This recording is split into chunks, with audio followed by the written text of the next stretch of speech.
on the suit. Drink water. Don't drink and drive. Game over! Take it light. Okay. Now you're more fluent. He's got three! Up, Bears. So this is really good right here. Absolutely. Let's do it.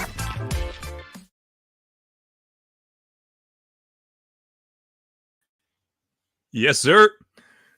Welcome to the All American Hoops Podcast, episode 42. And obviously, if you ask the average person what the number 42 is, obviously they would say Mariano Rivera, Jackie Robinson, one of those.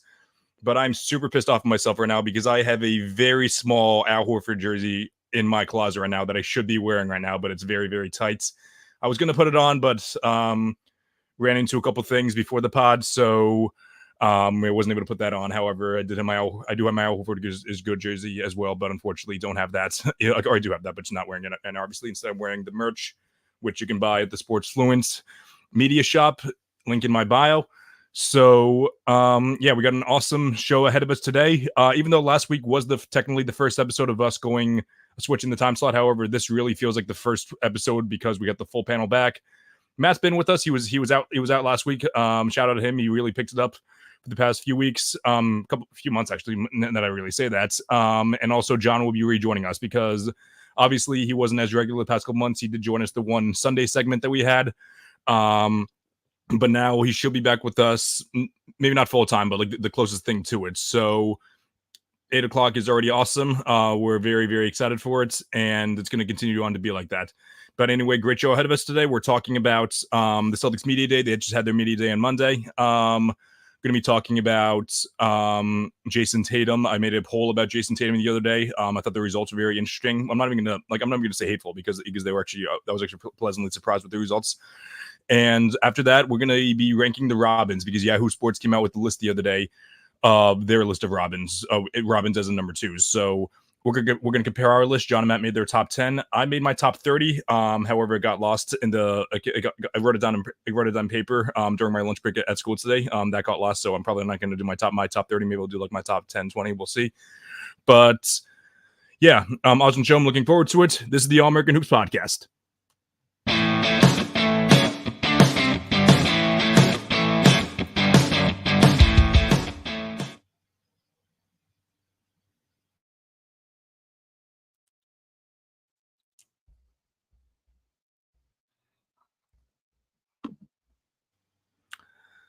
Welcome to the show. As per usual, I'm joined by my younger brother, Matt Driscoll. Chris, it's always a pleasure. Like you said, the Al Horford episode, this is the one we've been waiting on. Also, the return of John is pretty huge. I would just like to take this time and apologize to Chris for that awful dinner I just made. John, you're lucky you're not home. You didn't have to eat it. It was tough. It was tough. There's, we're still in the off season, but this is a learning experience. We got to be better, but So we'll get back. I made chili, John. We talked about this a little bit. Usually I use the canned beans for chili. They're sitting in like the water or whatever. You dump it in, it cooks with the chili. When it's simmering, it's fine. This time I used dried beans, and the beans did not cook, and it might have been the worst food I've ever eaten in the entire world. So I just did a quick Google search now on the topic of beans. Though the cost of savings of dry beans is appealing, it does take time and effort to cook with them. Matt, quick question: how long do you cook these dry beans for? I put them in when I put all the other things in, and you're supposed to bring it to a boil, then let simmer for 30 to 45 minutes. Okay. I let it simmer for 45. And it did not Just work. off of a quick Google search, just did a little background research. I know the viewers are definitely interested in this, but it could take 3 to 24 hours to cook dry beans. I looked that up after I dumped the beans in, waited like 15 minutes, and realized it's a little different. So yeah, there was which is stupid. Put my hand up. Accountability. What? Why do we own dry beans? I don't know. Does mom have the time to just be like frying up beans for 24 hours? How is it expected? I think you just soak them in water for that long, and then you just cook them normally. That is 100% what we've done for all those years now. Yeah. Yeah, I will never be doing that. Canned beans are the way to go. Anyway, All-American Hooper, it's great to be back. Yeah, I was gonna say I love how Matt just totally hijacked that segment. I was gonna have a nice introduction about welcoming you back, but instead we just talked about beans, which is very fitting of this podcast, knowing how much side tangent we go on, which I blame myself mostly for that. I escalated but the bean talk though. that is true. So- Yeah, like, very very very true. So we got want an to awesome. skip the agenda and just talk about this for the rest of the show. We can, Chris. I got a lot of talking about it to do. Okay, yeah. Yeah, I think we're gonna pass on that because I think that our producer Tony would be a little upset. We're talking about beans the entire time when it says on the YouTube link about how much beans we're talking about. However, Matt McCann, shout out to him. Yeah, he seems to be really enjoying this part of the show. So that's all right. But however, a little side note, Giants are gonna be starting in 6 minutes. So shout out John and Matt for delaying their start. Watching that, however, I do have a feeling that if the Giants were a little bit better, they might have taken the taken the week off. But given which maybe I'm being too pessimistic. Maybe they do surprise us a little bit like they did last week, but we'll see. Yeah, probably right. Not me, but so as I mentioned the other day, Monday was media day. So for those of you not watching, media day is basically just it's the first day that the team got together. Press reporters got together and we got to interview all the players. This was one of the most refreshing media days that we've seen. Obviously, all the Celtics are in a great mood. They had a great summer from winning the title, so it was a very very nice day to see. Obviously, there were we saw a ton of great answers, a ton of great quotes from a bunch of people. So, John, what were your takeaways? You could mention any player, coach regarding media day. Yeah, I mean, I think there's a lot to talk about. It's one of those things where I feel like I guess I don't really have much experience in watching a team's media day after they win a championship. As Mets, Giants, and Celtics fans, the Mets certainly haven't really given us that opportunity, and I think we were all pretty young to see that for the Giants, but and the Celtics in 2008. But I think it's pretty cool to see. I think a lot of these teams, when they do win a championship and then they show up to media day a couple months later, it's a whole lot of praise. It's a whole lot of just enjoying the fact that you're the defending champions. And I kind of expected that from the Celtics, but it doesn't really seem like that. The NBA did them a great favor by disrespecting both of their stars all offseason long and absolutely negated any kind of potential, championship slump or championship hangover coming into the season. These guys are driven, they are angry, and they're ready to prove everyone wrong again. And it's that's kind of what I took, as a general, my general thoughts on media days. Everyone's still pretty locked in. Everyone's ready to go. And they're led by their maniac Joe Mazzulla. Yeah, John. Made some good points there. I agree that they do look driven. I mean, I hope that that's like not just like our blind fandom, like being like, oh yeah, like of course they're locked in. But Jaylen Brown looks like he's in great shape. We saw a video of him and Tatum working out today. Tatum's jump shot looks a little fixed. No hitch in the jump shot, it looks like. We saw Al Horford. He looks great. He's not aging. So handsome. He's so handsome. And yeah, I mean, I hope Porzingis is getting healthy. I mean, he was there in media day. It seems like he's doing all right. I mean, we know he's out for the first couple weeks. But yeah, like you said, Joe Mazzulla is still a maniac. He still wants this camp to be training camp to be very hard, even harder than last year, which is awesome. I love Joe Mazzulla. But yeah, a lot of great takeaways. Have you ever heard a coach say that he's happy that a player didn't get an award? And he didn't say like maybe like it'd be one thing if he said like, oh, maybe this is gonna drive him to be the best, which is like what any other coach would say, like, oh, it's time to prove the doubters wrong and everything. Joe Mazzulla said, nope, I'm happy that my player didn't get the recognition he deserved, so he can finally just go all out. I don't really know what to think of Joe Mazzulla a lot of the time because like oftentimes I just think his delivery is wrong, but It's not his. I don't believe his delivery is wrong all the time. I think that he genuinely believes the crap that he says all the time. So yeah, but speaking of Joe, yeah, I loved everything that I saw out of him. Yeah, like I give that 5-minute tangent last week about how much I appreciate Joe Mazzulla and how he's a top 5 coach in the league. Even though John and Matt disagree, they think he's top 2. Which I'm not gonna fight you on. Obviously, either. What was it? Not these two. Too. I think Yeah, he into. I think top 5's good. I Top- think that's yeah. top 3 is the Yeah. argument. And while I was giving my tangent, I'm still yet to get a results. A legit answer. What has Ime Udoka proven to be on Joe Mazzulla's level? So, yeah, we can have Ime Udoka to thank for misbehaving to give us Joe Mazzulla. So, lots to be thankful for there.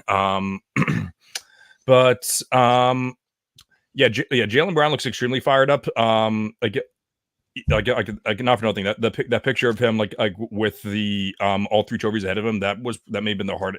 Jaylen Brown has like a ton of hard pictures, like including like the corner 3, the dunk over Giannis. This probably was the hardest picture I've ever seen. Like him just winning a ton, and this is after he signed the thickest deal ever, and people were saying that he's not going to be as driven, but he just totally proved the data wrong there. Yeah, Jaylen Brown has now signed 2 contracts that people said were an overpay, and he's outplayed them both times. Yep. I think we got everything for media day. Is there? I don't know if there's anything else. I guess one thing I didn't include the agenda was just if there is one thing this year to be concerned about, I would say let's eliminate the Porzingis injury because like that's one thing everyone's concerned about. But is there anything else that we might be concerned about heading into the year?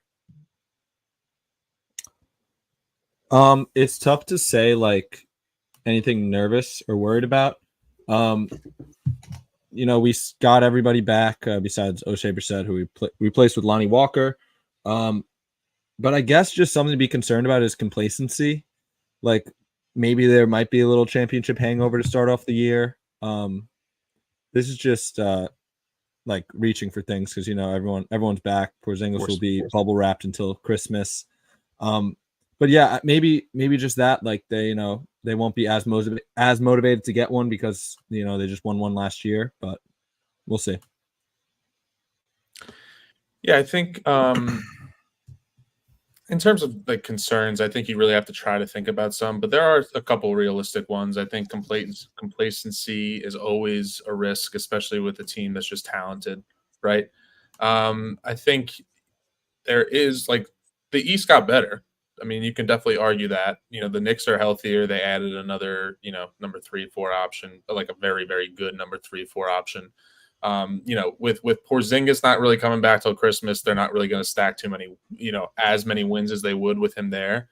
And there's always like, an injury or a health risk, right?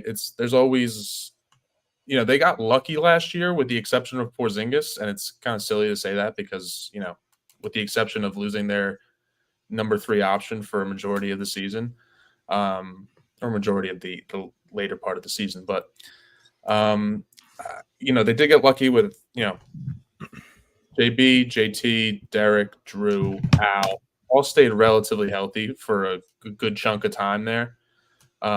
So I think that's probably the biggest concern. The East got a little healthier. And I think, we're all like, a lot of teams in the NBA could say, okay, well, our biggest concern is our bench. Our biggest concern is our 3-point shooting. I think with the Celtics, it really just boils down to our biggest concern is everything that is uncontrollable, which is nice to nice to have. Yeah. 100% agree with all that. Yeah, really nothing else. Like we got the playmaking, we got the wing. I'm not even more wing help because as much as I love Brissett, and maybe you can say that Lonnie Walker may be a little bit of a downgrade because of defense. I do think that Walker is a little bit of a better player in my opinion. I feel like most teams would have taken Walker over Brissett. But yeah, that's just, I feel like you can go either way there. I know that what's that show that that none of us watch because we don't live in the area. I don't want to see none of us live in the area because we won't watch that show anyway. But the Boston show, what is that? Some Felger and Maz. I know that they were saying that like, oh, they should have gone after another big. how many backup third string centers do they think are in the league? Because I remember people they did this last year with Cornette and saying like, oh, Cornette's an awful third center. Who the hell is a better third center? Like you could maybe say they could have improved, but you got an all-star center, and then you got like one of the best, probably I think the best backup center besides maybe Naz Reid in the league in Horford, and I know those guys are older, so maybe you want a slightly better third center, but you got Luke Cornette on the rise. On the rise. He's actually not that young, but Namus Keita, who is going to be an experiment. I think he's going to be I think he's gonna be better this year, given all the rest and everything. And then obviously, I love Xavier Tillman. That's another thing I talked about Joe Mazzulla last week is his Xavier Tillman's ability to fit into most systems, because he's like a guy who can guard the bigs and guard wings, and then he had that huge three as well in the finals too. I say huge three, but it was in the third quarter, but still, it was one of those things where like once you hit the three, they're like, oh wow, the Celtics won the damn finals. So.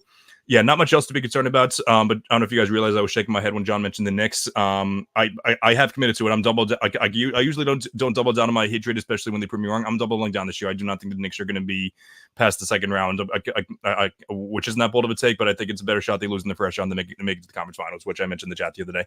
I disagree with you there. I think that they did get better on paper. I should have said that. Yes, yeah. So yeah, that's my take there. I do think they did get better on paper, but I definitely think there's a better chance they make the conference finals than lose in the first round. I think the teams on the lower side of the East aren't that great. I disagree. Obviously people bring up this Bucks and the Sixers as their biggest threats, which is true.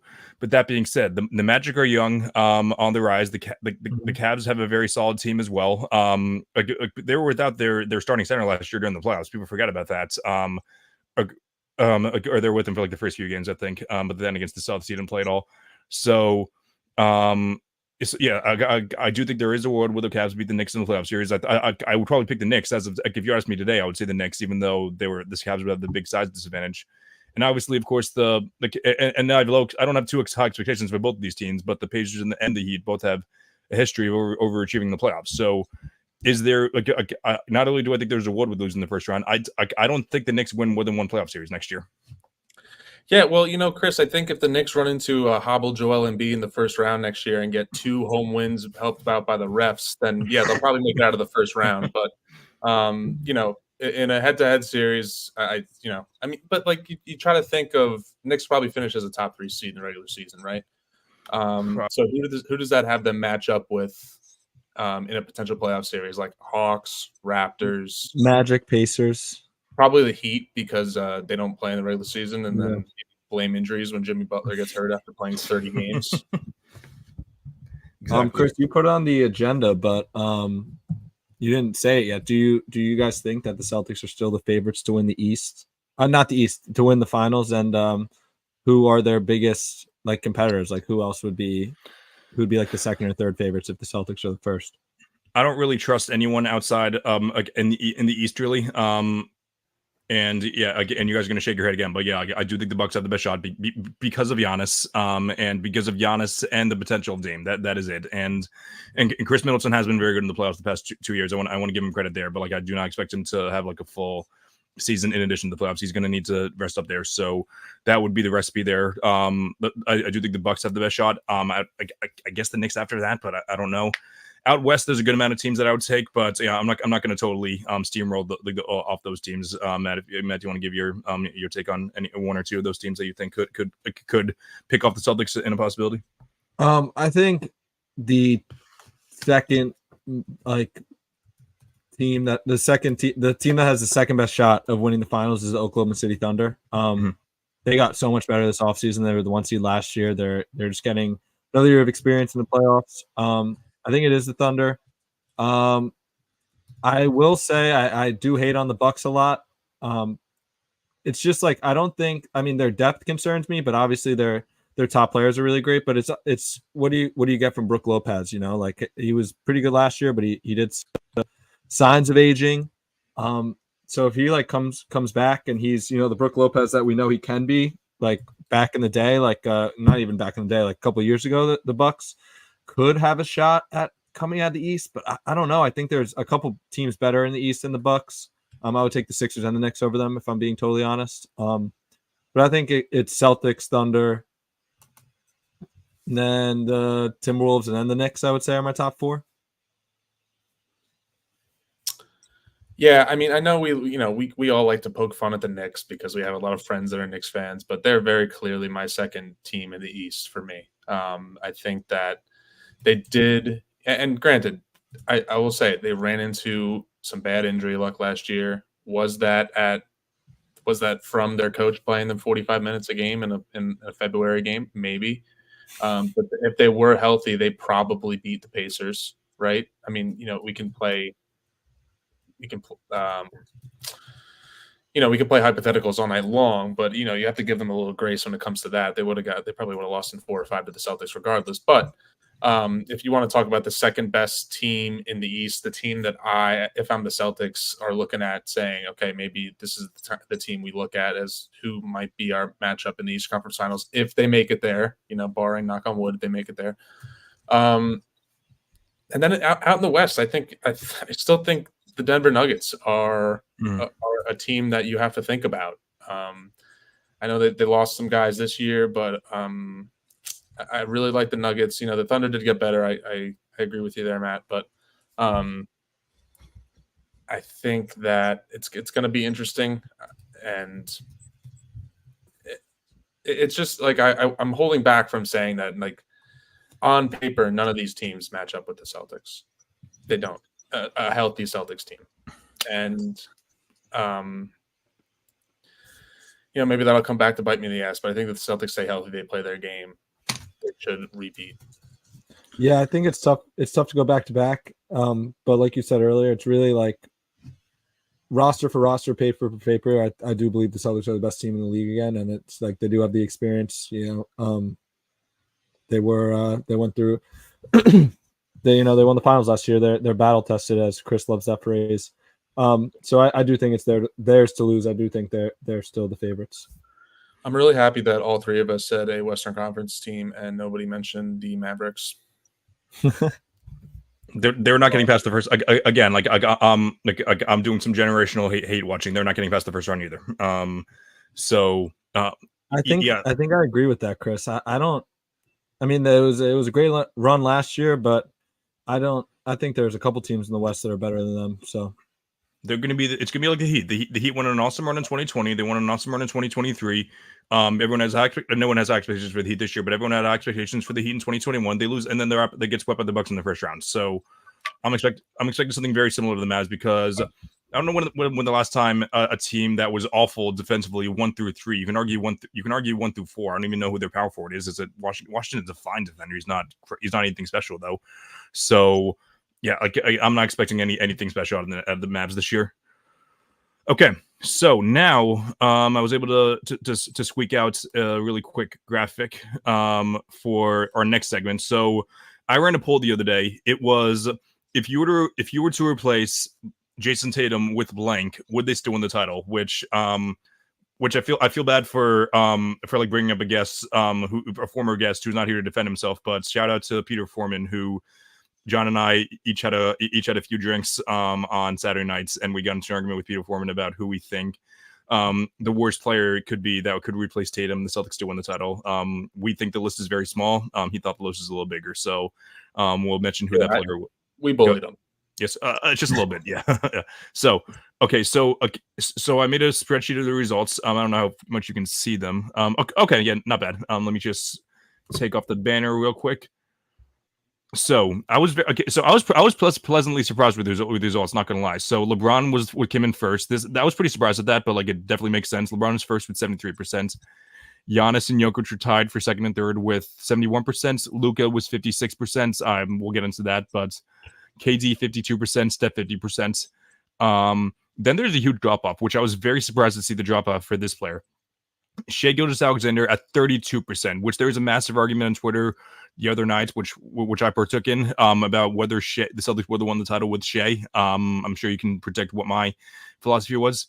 Paul George was at 27%. This was a very surprising one to me. I guess they saw the small forward in Paul George and thought there was a possibility there.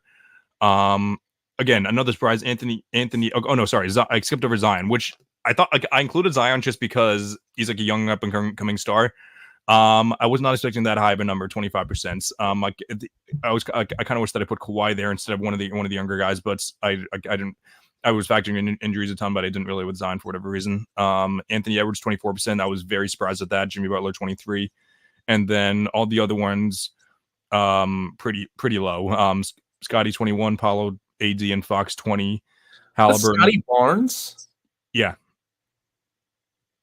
I just put Scotty, so maybe the one that's voting for Scotty Barnes. Well, Matthew obviously, but yeah, so no, but we're remember the time I took Scotty Barnes over Damian Lillard in the All-Star draft. That was very funny. Yeah, Scotty Barnes stand, but he was another one I almost put, but like I figured that would be very close to the bottom. Halliburton, Siakam 19, two teammates there. DeRozan 15, Brunson 14, Booker 13, Mitchell 12, Kyrie 11, Sabonis 10. So a pretty steep, not steep, but like one by one there. John, besides your very angry take on Scotty Barnes, which you can expand on that if you want, but do you have any other big takeaways from this? Yeah, I think anybody who got a vote here was definitely caused by Dean Hanrahan. I also think that it's an interesting question because there are a few people on this list you could definitely make the argument are better or ranked higher than Jayson Tatum in the NBA. Giannis, Jokic, Luka. Again, argument, but I think that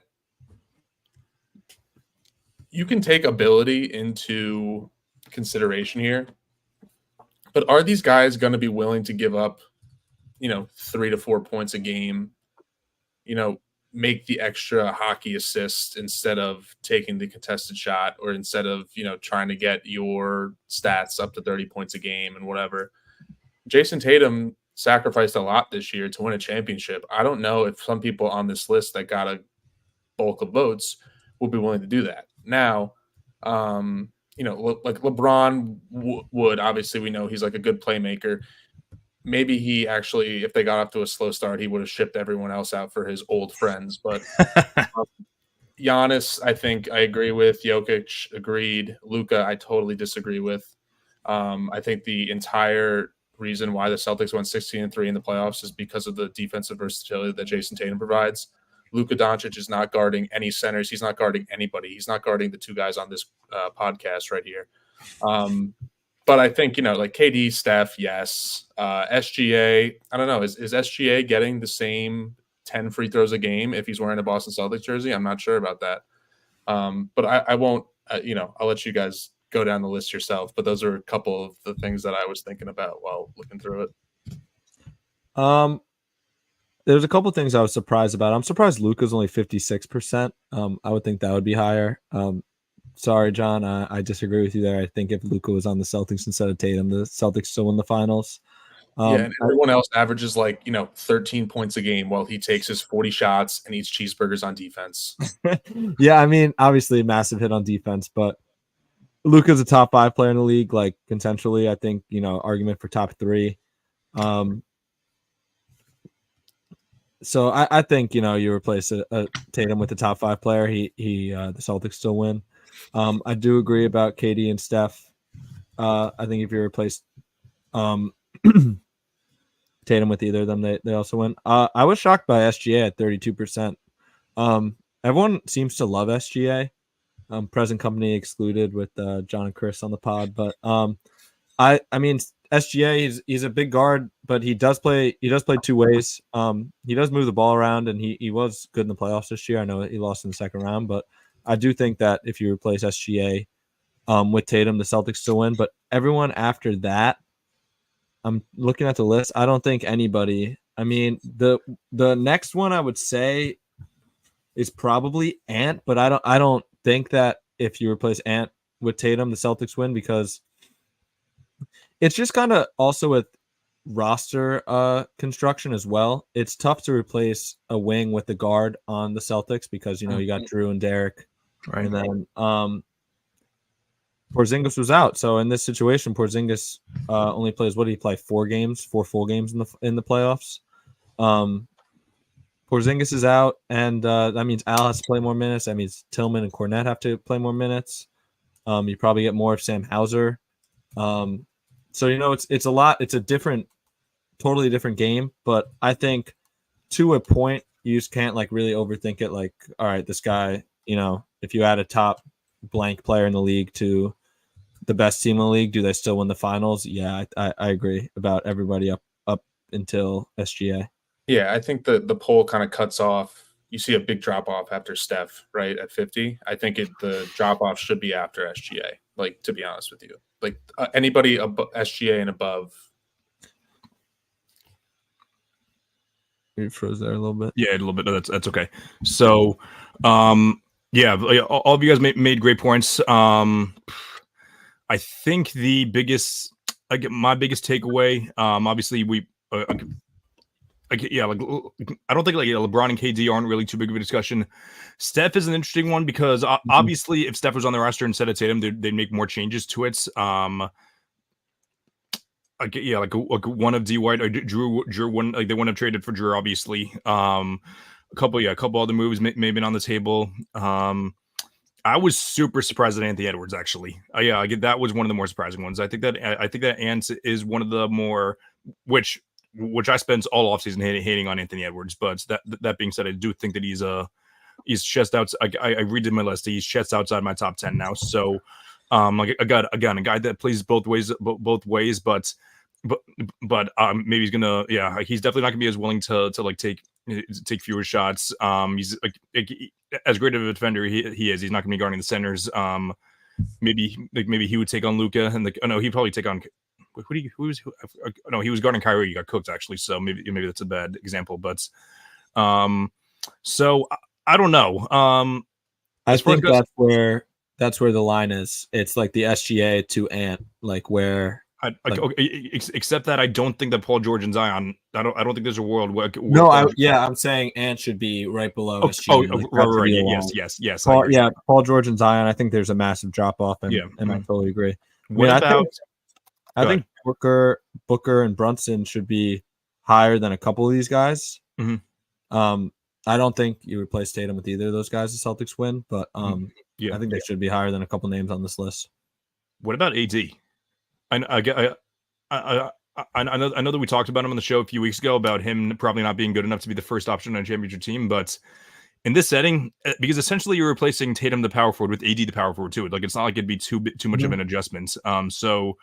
They'd make some changes, but their defense would get better. Like as much as we value Tatum's Tatum's versatility, AD is the best defender in the league. Their offense would take a slight hit, but that being said, we would lose some playmaking. But it's not like AD is always demanding for the ball. But he's obviously like I would say outside of Embiid and Jokic, definitely like the most physically dominant center in the league. But again, we've talked about it. We definitely trust AD in the spot more than we trust Embiid. So. I don't know. I think there is. I don't know if I would say for 100% for sure, but I do think there is 100% a world where the Celtics win the title if it's AD instead of Tatum. Like I don't hate that take. I believe I said I think Anthony Davis can. You did say that the first option. So I guess I'm kind of going against my word here because the Celtics are, I believe, one of the best teams that have won the finals in the past couple of years. So, you replace the best player for Anthony Davis, and it's also like he would be the first option scoring wise, but it would be different because I don't know if he would honestly. You know what I mean? Like it would be like him and Brown, and so it's a very cool hypothetical to think about. It's just way different than because like I said, that means the Celtics. I mean, they didn't really struggle without Porzingis. What was it, 16-3 in the playoffs? He played 4 games, like I said before. I think it's 4 and 5 was the last game. That he came back for. I mean, they probably benefit more with another big guy, I would assume, without Porzingis in there. Sure. So maybe AD too. That's a tough one though. Yeah, it's a very tough one. Give me 1 second here. Outside of that, it's funny. I was actually, even though I 100% agree with the results, I was expecting a slightly higher thing for Paolo Banchero because I feel like I love Paolo Banchero. I do feel like he's become a little overrated over the summer, but I know the guys on our guys that pick a side. Who was it? I'm sure it was Joel. I think it was Joel and Drew who was on the show with me, and I'm pretty sure both of them said like during at the beginning of the finals that if Paolo was on the team instead of Tatum, that there was a shot they won, which I don't think there's a shot, but I was expecting slightly higher results there. I don't think so. Paolo's playmaking needs to improve greatly. 100%. He turns the ball over too much. But for right now, I think it will improve. But I'm saying right now, absolutely, yeah. That's another example of like another young player that I really enjoy watching. And then you get like these, two guys that are just like trying to, get a rise out of Celtics fans, which I get. Like it's pretty easy to do, right? Not out of Celtics fans. They were trying to get a rise out of Dallas more than anyone. Like not all Celtics fans. They were trying to get a rise out of Dallas because he was on the panel for that. I just like. It's just annoying when that happens when you get like a player that you really like and then people try to put him in conversations where he doesn't belong yet, and it's annoying. But yeah, all right, good stuff, guys. I don't really think there's anything else too big. That was interesting how Halliburton got higher results than Brunson, Mitchell, and Booker. Yeah, very funny, right? Yeah, I'm surprised that the poll is a little fluctuated because there were more results for the guys at the top of the poll than the bottom, but still. I also, like, as I mentioned, I was hoping for more votes, as we did in the past polls, but that's completely fine. But overall, not pretty pleased with the results, because if you were to see on Twitter, like the past few months, you would think that you could replace Tatum with Bronny James, and they still would have won the finals. So. I was upset to see he didn't have a poll for himself, but okay, whatever. Wait, who did you say? Bronny James. Bronny James, yeah, right. Matt McCann just gave great examples for guys that are young and get too much hype, and J-Dub and Paolo. Throwback to when Dub from Player's Choice, no longer on Player's Choice, said that J-Dub was better than Jaylen Brown. So that's another prime example, because I don't really hate J-Dub. I feel like he's a pretty likable guy, but I don't know. I feel like his ceiling is like a good two-way player, right? Yeah. Mm-hmm. Actually, that sounded more disrespectful than it needed to be. Mm-hmm. Like his ceiling is a great two-way player, right? But he's never going to be on the level of like offensive talent as Jaylen Brown. I also know that Jackson Frank also said that he was top 20 like earlier, like it was like just before the season ended. So, which was out because they said like easy top 20, and then they asked him, "Oh, can you give the teams you've been the number one option on?" He gave like 5 or 6 teams. So obviously he already knew of 24 players that were better than him, but he also included the Jazz. He said that he was better than Lauri Markkanen, said he was better than Cade Cunningham. Which Cade isn't as bad as I initially thought it was, but still pretty bad in my opinion. But yeah, so. That's a perfect segue to when we ranked our top Robins, top number 2s in the league. So John and Matt's made their top 10. I didn't know if I was going to be able to make my top 30. I did in the middle of the segment. I was able to do some perfect multitasking there. So I'm not gonna lie, I'm pretty proud of myself there. And the fact that my Wi-Fi was able to not crash out while I was doing something else. So I'm very happy about that there. So, John, it's your first day back for a few weeks. So why don't you give your list first if you're ready? My entire list? Your top 10, not your top 30. Okay. Yeah. I actually made a top 12. I just wanted okay. I like that. Yeah. 2 honorable mentions. Mm-hmm. And please let me know if I completely forgot someone. Number 1, Jaylen Brown. Number 2, Devin Booker. Number 3, Anthony Davis. Number 4, Tyrese Maxey. Number 5, Kyrie. Number 6, Jimmy Butler, because I saw in the Yahoo article that Bam was there.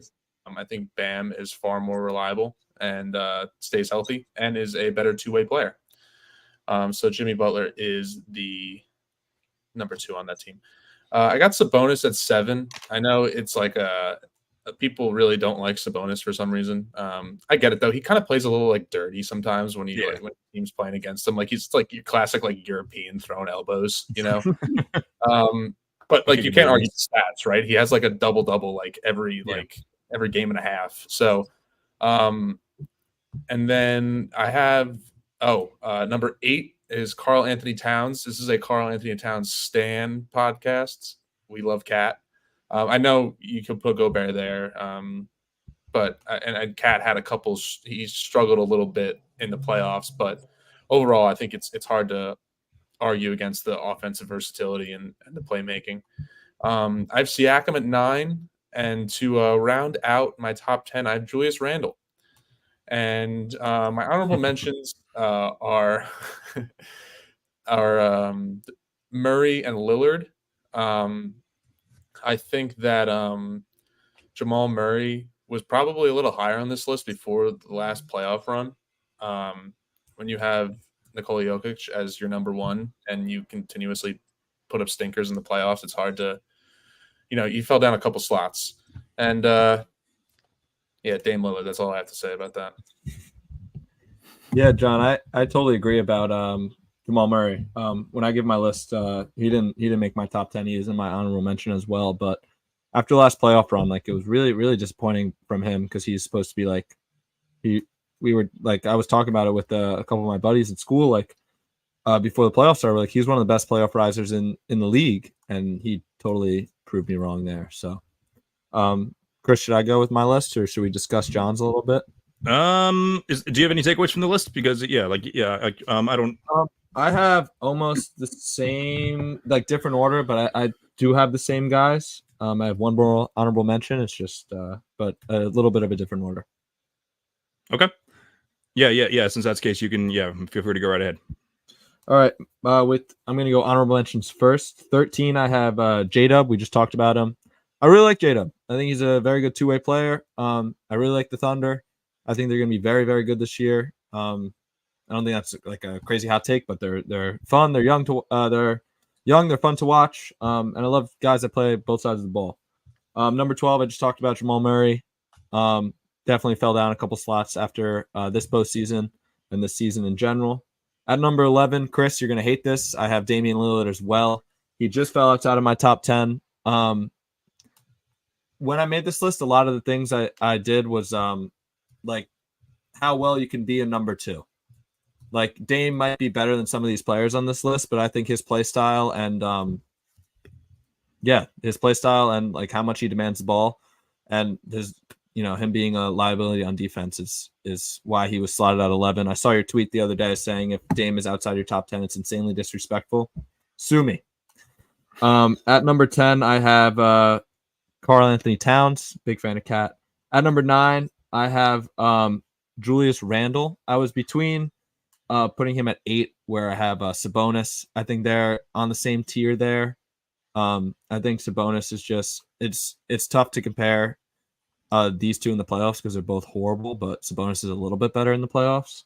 At number 7, I am a huge fan of this guy, Pascal Siakam. I think he's going to be great this year. Playoff riser, killed the Celtics. I'm a huge Pascal Siakam guy. At number 6, I have the clear number 2 option on the Miami Heat, Jimmy Butler. I totally agree with John here. Bam is more available. I think he's just a better player.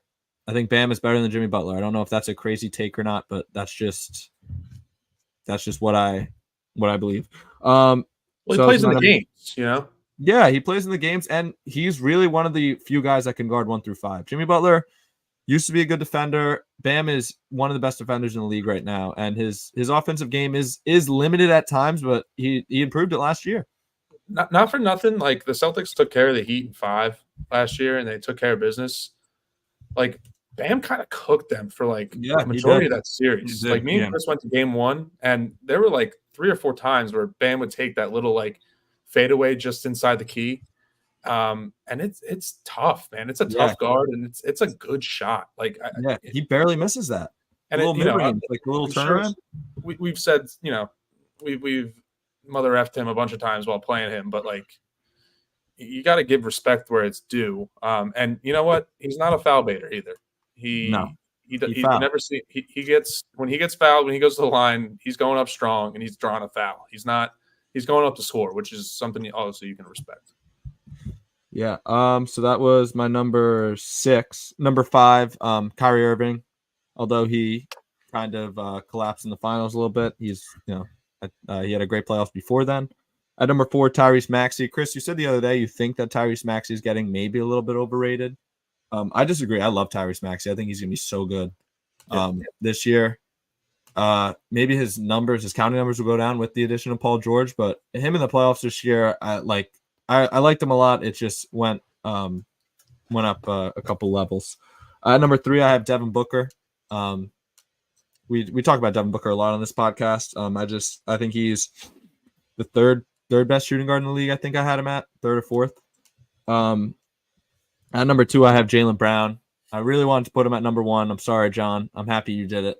But at number 1, I have Anthony Davis. I do agree with Chris that I do believe that Anthony Davis is the best defender in the league. And yeah, I think he's the best number 2 option. In that case, we all must think that Jayson Tatum is so much better than LeBron James as a number 1. Base. That's all I gotta say. You kidding me? I do agree with that, John. Awesome. Yeah, also, I want to shout out Matt McCann and the Rizzler in the comment section. Yeah, that's interesting. Keep it coming, guys. The Rizzler's given us a lot of love. We appreciate it. Shout out to Rizzler and Matt McCann as well. The Rizzler's kind of overshadowing him right now. He did call us the GOAT. Okay.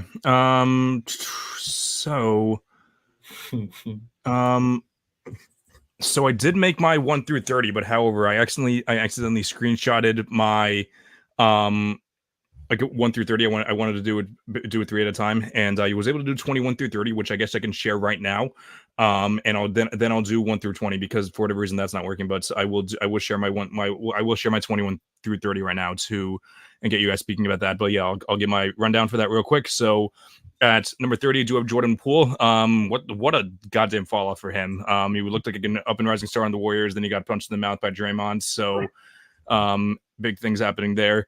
Number 29, I have Cam Thomas, which I know they had Dennis Schroeder as the number 2 there. I don't know if they were talking about Nick Claxton or Thomas is the best player. I do think Nick Claxton is the best player on the team.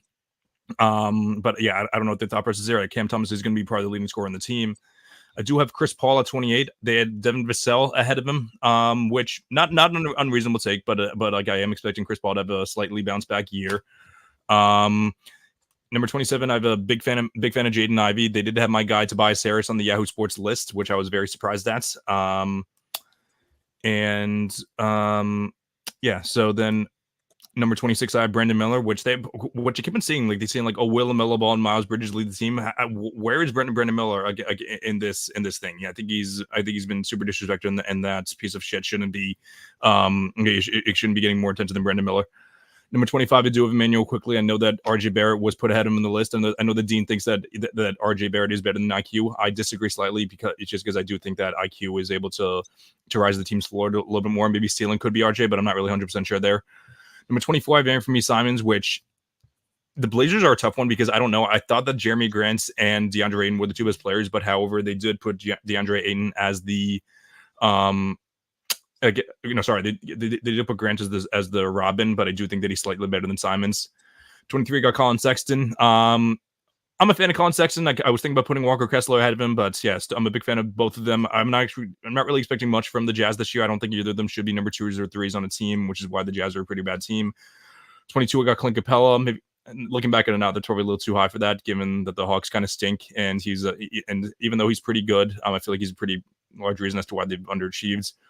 And 21, I do have Kobe White, which I think Zach LaVine's coming back this year. That's what's going to happen eventually, which is why I do have him and not Nikola Vucevic as that guy. So any takeaways with my 1 through with my 21 through to 30? I might put Brandon Miller a little higher. It's tough when comparing these guys because I don't watch a lot of Hornets or a lot of Raptors games. I will admit. Also, you mentioned the Jordan Poole incident. Can I disagree with both sides of that? I think Draymond was wrong, and I also think that Jordan Poole probably deserved to get punched. So that's my take. I 100% agree with that. Yeah. I'm definitely not. I definitely don't disagree with that. Yeah, I think that I agree with your take on Brandon Miller, Matt. I've always been a massive Brandon Miller guy. I thought he should have been, after Wemby, should have been the second overall pick. And I'm actually, it's an interesting question about IQ versus versus RJ. I think that I think IQ gives you more like offensive, like scoring ability. Like he's obviously a better shooter. But I think if you're talking about two-way players, it's like the defensive, like the space defensively in between the two of them is pretty substantial, I would say. You got to give credit where it's due. He's a really good defender. But it's nitpicking though. I think I agree with a lot of the 21 through 30. Awesome, because I just was able to save the 11 through 20, so I think we're good to go there. We also have plenty of time because we don't have a show after this. So 11 through 20. So 20, I do have Fred VanVleet. They did have Şengün as the Robin. I strongly disagree with that, unless they had Jalen Green as the number one, which I don't think is the case. But I do think that Jalen Green, he had a great end of the season, but I do think he's the third best player behind Şengün and VanVleet. I have our guy Franz Wagner, which I'm saying our guy because Matt has hopped on the Magic train as well. Number 18, I got Draymond Green, which they had Andrew Wiggins. Draymond Green is a better player than Andrew Wiggins still. Draymond Green is not as reliable, but when on the court, he's still a top 10 defender. You're taking Draymond Green over Franz Wagner in 2024, Chris? Yes. For now, yes. 17, I have Brandon Ingram. 16, they had Darius Garland as the Robin, which is completely understandable, but I'm expecting Mobley's younger and up on the rise. Darius Garland had a very bad year last year. Not bad, but just not up to his par, top two standards, I should say. 15, I have Jaren Jackson Jr. 14, Julius Randle. Of course, I have him lower than you guys did. With Matt, I don't remember. Did you have him in your top 12 or something? Yeah, I had him at 9, I think. You have him at 9? Okay, yeah. So but very unsurprising that I have him lower than you guys. Chet is totally the number 2 option. Sorry, you didn't get there yet. My fault. No, that's okay. Yeah, 13. I do have Pascal Siakam, which I'm a fan of him as well. I do think there is a world where you can have him a little bit higher. Matt McCann is asking where Tobias Harris is. Matt, if you were listening to the show at all, I did make a joke already about it, so not as funny from you. Sorry about that. I do have Chet as well, which Yahoo Sports did have J-Dub ahead of Chet. So no, it's definitely not a shame on you for having him over that. But I do think that Chet's better and more valuable. Number 11, I do have James Harden. James Harden had a fantastic beginning of the year. I'm kind of regretting putting him a little high now. I definitely would rather have Siakam in the playoffs over him. Although I would rather have Harden over Julius Randle though, so that part I don't regret. Had to double down on the joke after the Draymond take. Thank you, Matt. That's a good one. Any takeaways here, gentlemen? I would take Brandon Miller over a couple of these guys. You had Brandon Miller at what, 26, 27? Yeah. I don't know why you love Draymond so much now. Like, I get he's valuable with the analytics and stuff, but he hurt the Warriors so much last year. He did. He's stunned. He's the reason KD's not there. He's the reason. Jordan Poole now stinks, but I think Draymond had a big part of that. He's not on the floor half the time. I think Franz Wagner is so much better than Draymond Green. I didn't know that was even a take that we could have, but I think you're overrating Franz Wagner a little too much there. He's a good player. Yeah. Draymond Green almost averaged 9 points a game last year. Okay. And you know what they say, when guys get older, they get better at defense. So clearly he's improved his defense. Okay, guys. You act like I have him in my top 10. I have him at number 18. Let's calm down here. Is it crazy to say I think Brandon Miller is going to be better than Draymond this year? No, it's not crazy to say that because he was a rookie this year. So I'm not. I'm not. I'm not too angry at having, if you want to move up Brandon Miller a few spots. Franz 19, 6, and 5 with good defense. Magic defense was elite last year. Very true. Yeah. The Warriors defense with Draymond was good last year. I remember you said that. What was that? For 50, it was a 6-point swing with him on the court than off the court. What was that for 50 games though? Like yes. So they lost by 6 instead of 12. Like actually, it was probably a little smaller than that because he was probably a liability on offense.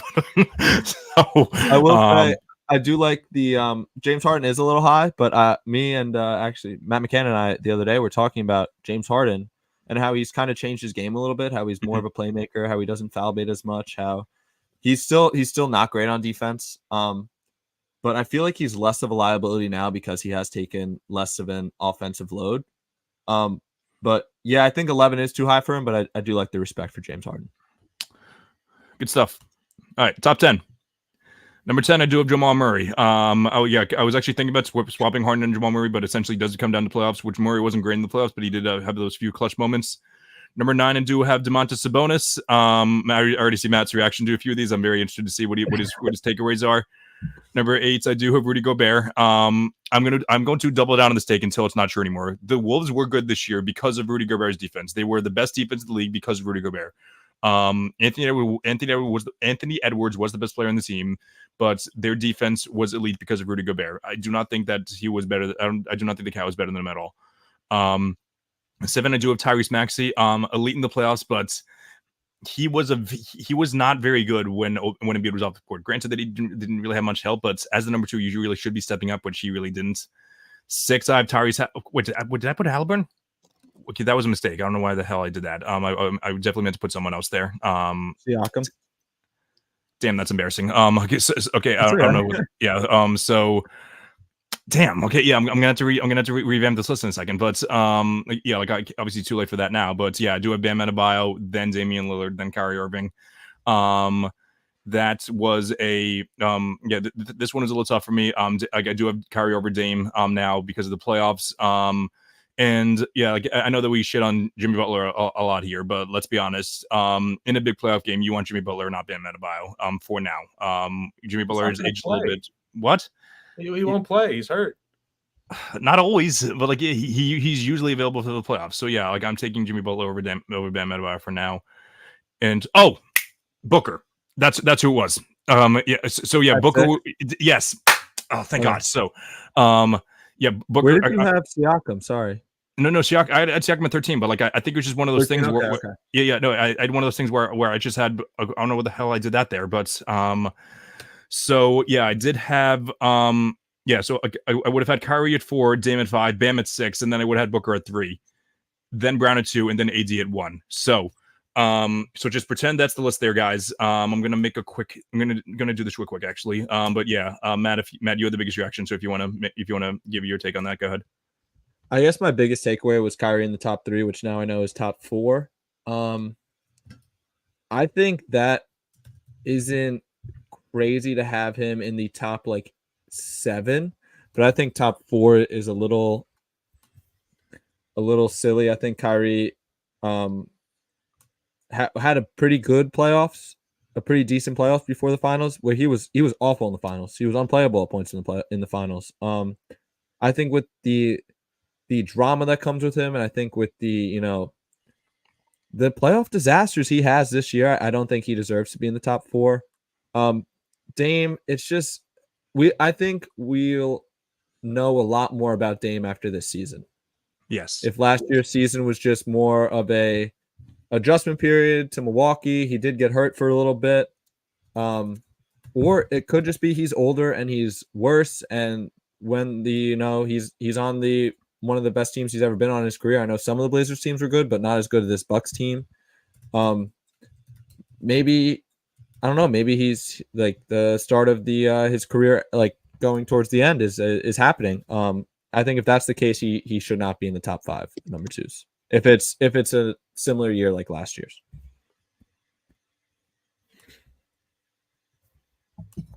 I also sorry, John. I also love the Gobert respect. If this was about screen setting, Gobert wouldn't be on this list because he's number 1.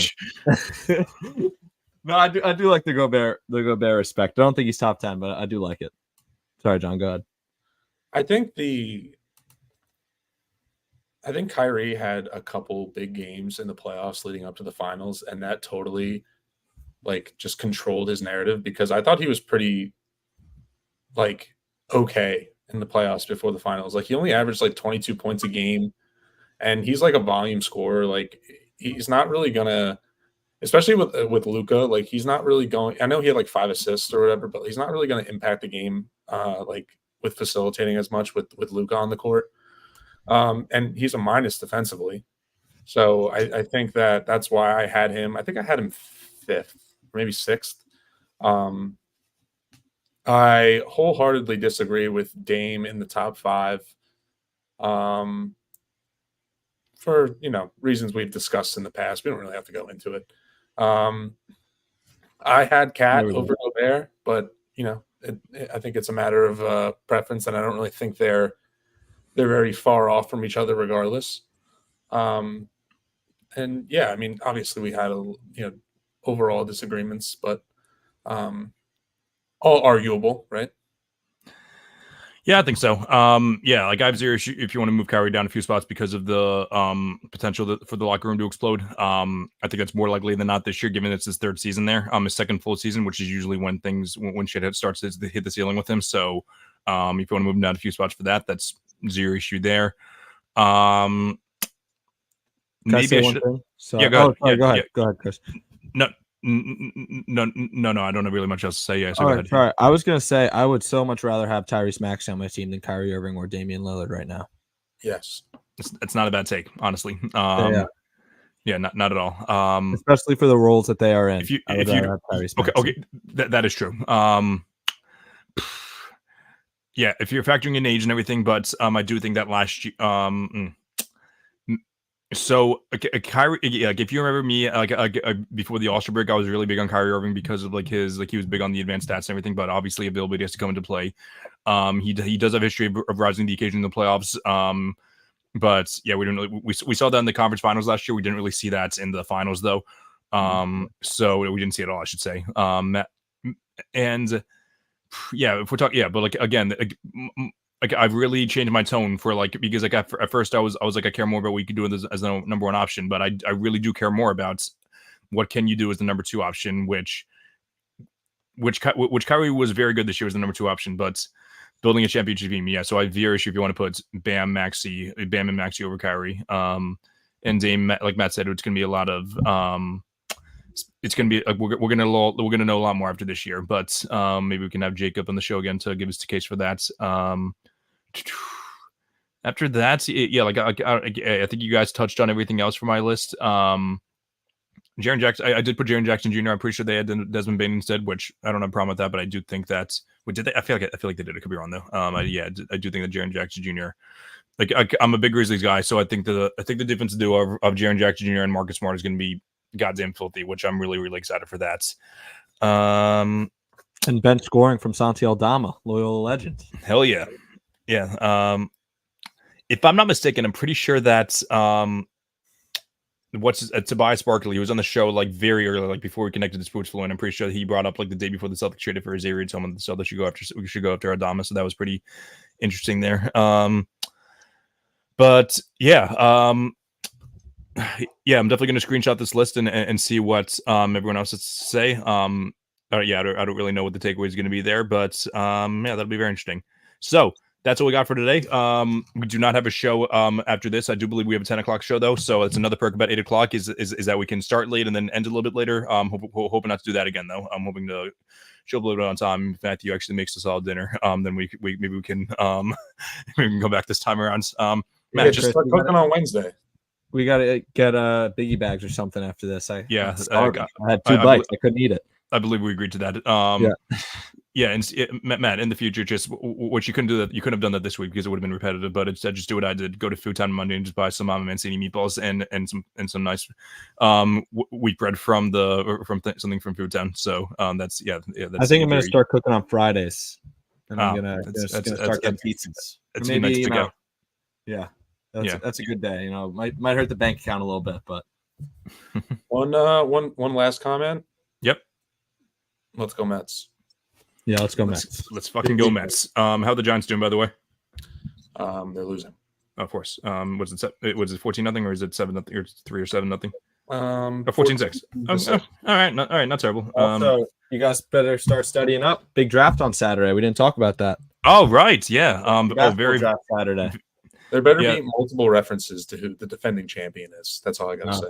We are in the presence. Yeah, there 100%. There will be. And I can't wait for Dean and I to get into the argument about Julius Randle being the 14th second best player in the league. So, yeah, and him I imagine that he's gonna be very pleased with my Draymond take as well. All right, so let me pull the banner real quick.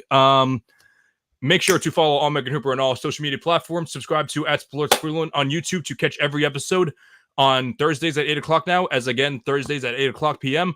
Eastern Standard Time. I haven't written for Primetime Sports Talk in a couple months, but however, I will be getting back to those articles very, very soon. Follow at Sports Fluent on X, Instagram, and TikTok. This has been another episode of the All American Hoops podcast. I do that every single damn time, but before I have the outro ready. But so yeah, this has been another episode of the All American Hoops podcast. I'll end it like OG always does. Drink water, don't drink and drive. Put on suits and call your mother. Call your mother. Have a great night, everyone.